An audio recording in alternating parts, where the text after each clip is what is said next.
today I'll show you 5 forgotten Apple products that you probably don't know. Without losing any other time, let's start. First up, we've got the Apple eMate 300, which lasted only 11 months before it got discontinued. He was first produced in March 1997 for $799 in 1997, which is equivalent to $1,517 of today.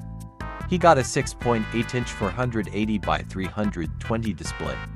This was the last Apple Newton MessagePad version ever made. The Apple Newton was a low-cost laptop that originally didn't have a keyboard but used a pen to take notes, but we'll talk about it later. It had a battery that lasted 28 hours and a 25 MHz ARM CPU. Was discontinued in February 1998 due to a lack of buy. But let's get a bit into the past with the Apple Newton MP100, the first one that, as you may have noticed, didn't have a keyboard but a stylus. Who wants a stylus? 5-inch 480 by 320 touch display, 8 MB of RAM, and 8 MB of ROM too. $799 for 5 years before in 1998 Steve Jobs got rid of it because...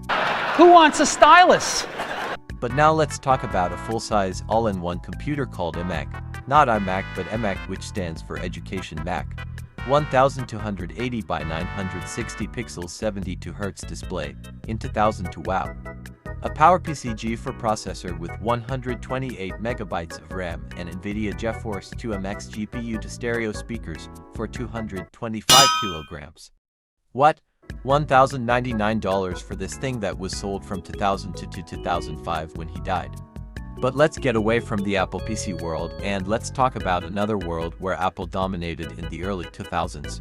Music. But Apple always dominates in this world, right? No. Of course not. Because before the iPod came out, Apple rebranded a Philips speaker, the Photoc 100. It can only run music in 1x and stop. It cost $300 in mid-1992 and died in 1993. But let's get away from these questionable things and let's talk about gaming. I know that Apple and gaming can't stay in a single sentence together, but in 1996 Apple realized the Apple PiNPiN, a game console with macOS, a 66 MHz PowerPC CPU, 6 MB of RAM.